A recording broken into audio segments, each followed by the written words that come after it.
A package in the mail, MSX games from Japan. Collecting without fail, those shoot 'em ups, that's the plan. He doesn't just collect them, he also codes them too. Join us and we'll go on electric adventures with you.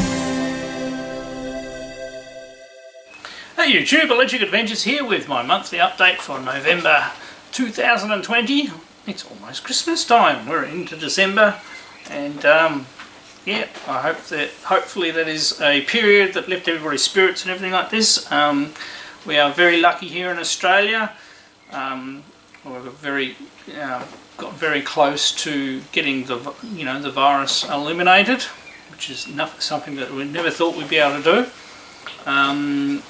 But yeah, still need to be wary. But I just can't imagine what it's like around the rest of the world and the things you guys have to deal with. Anyway, this is about video games and video game collecting.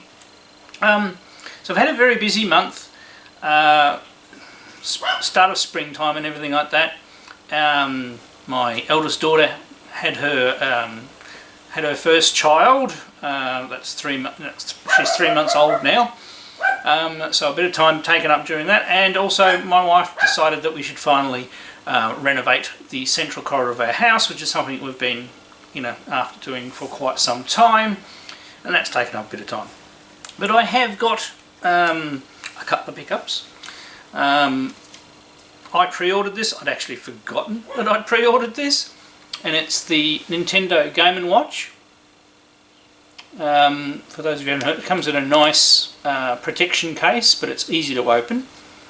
It's got Super Mario Brothers, Super Mario Brothers 2, Ball and Time as well. I believe people have already hacked it. And the screen's really clear. The controls are actually really nice. I mean, I've had it out of the case. You've probably seen these heaps of times. I just didn't have time to make a video on it. And it's packaged really nicely as well. Comes with a charging cable. Can't get out of the box now. Comes really well packaged.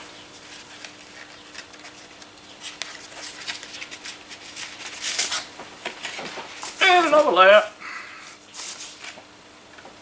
And there it is. It looks just like a Game & Watch from back in the day, except it's built with modern components, and it's got things like a USB C on the side, power button, where it is there, and there's a little USB, that's a USB socket there, so obviously no batteries go in there, it's just recharges. Batteries last for a long time. I haven't turned that on for quite a few days. It's been sitting there, and as you can see, the screen's really clear. Pretty much that's the NES version running on there, so it's another little, in a way, NES emulator. Turn that off, and it turns off instantly. You don't have to hold it down or anything silly like that. So that was quite a nice, novel little thing. Now, my only other real pickup for the month is something that actually only arrived yesterday, and it's something related to something I held up in last month's video. So last month I showed you this circuit board here, which is a Pytrex. Let's get it out of the baggie.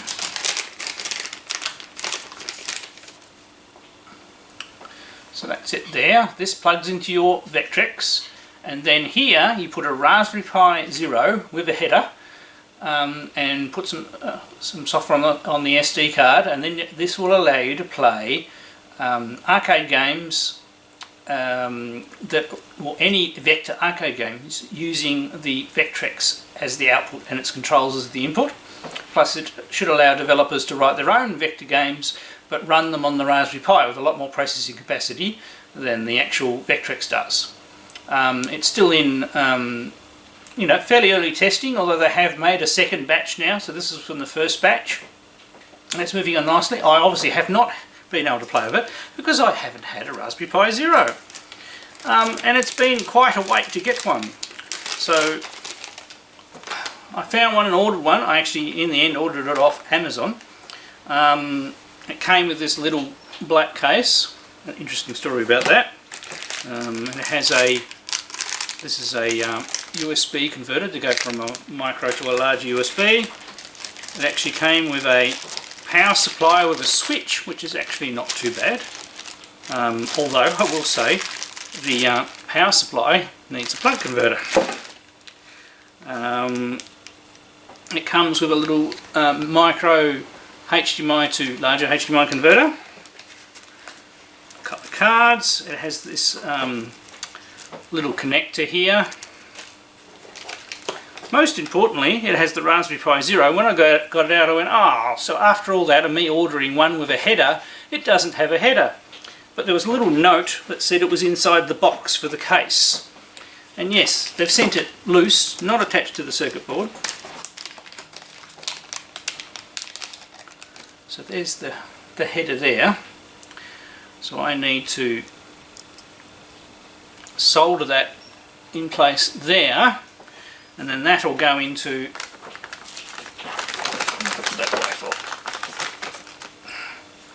I'll need to check the diagram there and sit there like that. Now in the Raspberry Pi Zero, you obviously put in a micro SD card and you power it through one of the USB slots as well, and that's all you need. Right, but as I said, this only arrived yesterday. I need to do some soldering, and I need to find a micro SD card. I'll have one around somewhere, and load some software and have a play with it. So I will do a separate video just on this when I get it up and running, but it will be a couple of days. So you've now reached the pointy end near Christmas, and my schedule always gets a bit randomised at that time. I haven't been watching a lot of videos either. I did manage to watch a couple in the last couple of days, but I'm way behind, so I've got no topics to respond to. But I did do, not that I've been in this room very much, I did do a little bit of a room cleanup and rearrangement, so I'll show you that in a second. I also, as far as my homebrew developments, no specific progress on titles, but I have made a lot of changes to my MSX Sprite and tile editor, which is used by myself and quite a few other homebrew devs, and published a couple of new versions. I'll put a link down below where you can go and have a look at it, and put a couple of screenshots up here. But I've just been tweaking. Basically on Atari Age, I realised I didn't actually have a thread on it there. I did have on my website, but I mean, not many people would go to my website. So on Atari Age, and a couple of the guys have said, have made some suggestions, and I've done some of those, and I'm working on more of those. So that's going back and forth. I've also changed the way it installs itself, and added a certificate to it. So hopefully, well, Windows trusts it. There's still some issues with that, even though I've paid for that certificate. It's still having difficulties getting past Microsoft's Defender scanner for some reason, but I'm working on that with Microsoft. They haven't got back to me, but that's progressing nicely, and then I'm hoping to get back to my homebrew titles like Sydney Hunter and Berserk, and then onto some new ones into the new year. So I will be working on those. So rather than be a bit of rambling, I'm going to pick up the camera and just show you the little reorganisation in the room that I've done. And this room is still quite a mess too. So, oh, and by the way, a part I was missing for the Amiga build finally arrived the other day as well. I did not realise I was missing these sockets, which are the sockets the ROM chips go into. So I'll be continuing that when I get a bit more time. I've finished printing my Blake 7 Liberator, and I have started trimming. I've only roughly trimmed some of the things. You've got to cut and trim all the flanges off here, and then assemble it, and then a little bit of sanding and stuff, and put some undercoat on. So I've got some leave from work coming up, so I'm hoping to do a bit more on that then. The 3D printer hasn't moved much because the plastic bearings I printed here have worn out. The metal ones that I ordered that I mentioned in the last month's video have not arrived yet, although I got a notification that apparently they arrived in Australia yesterday. So I don't know how long they'll take. It'd be a tiny package. It'd be absolutely tiny package.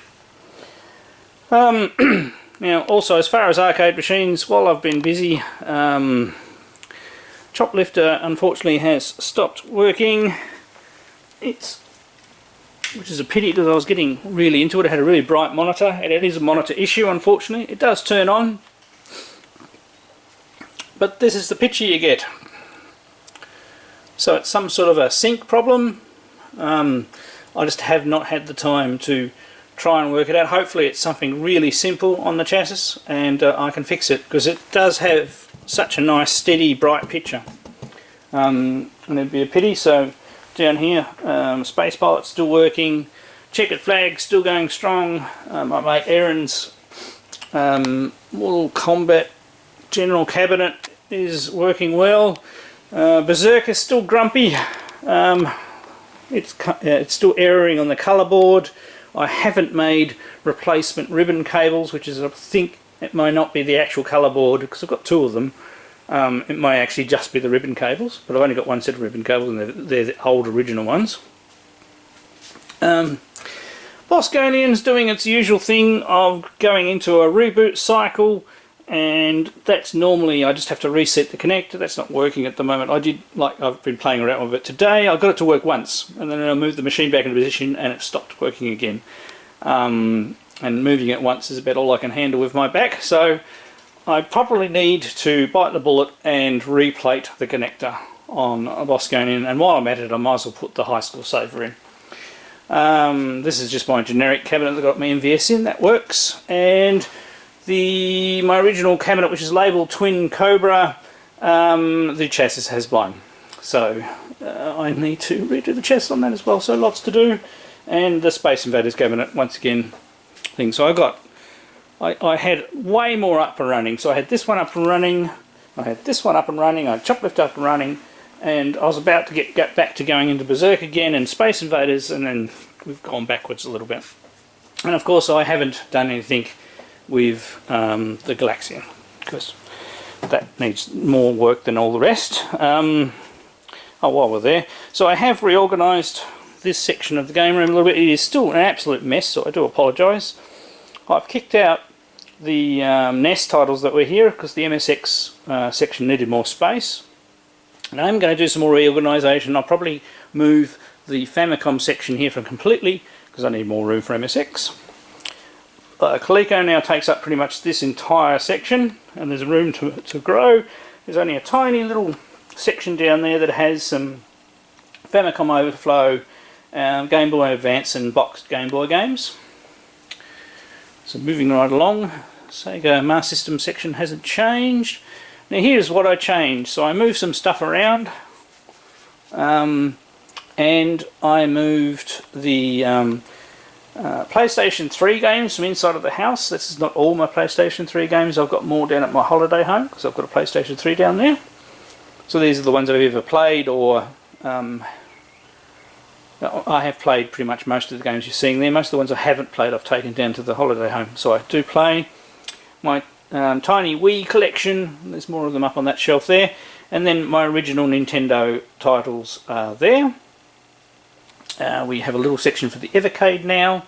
I have double stacked the Nintendo 64 Japanese collection. And my PAL Nintendo 64 doesn't take up much room. I am in the progress of, I have quite a large Saturn Japanese collection.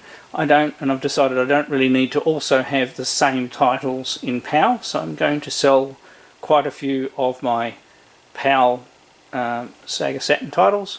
So if anybody's after anything in particular, so PAL Sega Saturn, I have a few. I haven't really been through them. There's more sitting over there as well. So this is a little bit messy, this section at the moment. So I will be cleaning that out, and anything I sell at the moment will be going towards getting a pinball table, which will go where Aaron's cab there. And he's actually finally building his extension. So in the new year, that cabinet will go and have that spot back. Yeah, so that's all that's really changed. As you can see, it's still quite a mess, and I needed a lot more tidying up, but I really have not had any time in this room This is probably the longest I've spent in the room for probably a month. Other than pretty much the videos that you have seen from me, I've come in here, recorded them, and then gone inside to edit them even. So it's been very restricted in time, and I want to get back into things. My poor computer area over there is inundated with my wife's sewing area as well. It needs to be tidied up and reorganised, so I'll be doing a bit of that over the summer. Yeah, so we'll swing back around here. We'll go past this other mess here. Now I do have some videos in progress. There's some titles there you might see there that I haven't recorded gameplays of. I got a big box of stuff from my friend in the UK, and I moved my Acorn stuff over here because it was on the other side, so it is a little compressed and stuff like that, and I will tidy this up a bit more. And a couple of new Lego things that were inside the house as well. I've come out here and I've reorganised my Lego section. I don't think I've shown my Lego section very much, so a lot of it's mostly original Star Wars Lego, but the new additions are like the Tron Light Cycle set, a Modern Space set, and a Star Wars Starfighter, and a little Yoda's Starship one there that basically my son-in-law's bought me for various Christmas presents and things. They've been inside the house, so I've moved them out here. Yes, and at the moment Dragon's Lair is sitting up there because I need to decide whether I want these here or whether I'm going to tidy up another section and move them. So yes, I've got lots of mess and I need to tidy up. So we'll leave it on shaky cam as I sign out this month. I hope everybody has a wonderful, nice lead up to Christmas, and gets to spend time with their family. I know that a lot of you there will be restrictions and things like that. So, but yeah, that's probably enough for me at the moment. I'll try.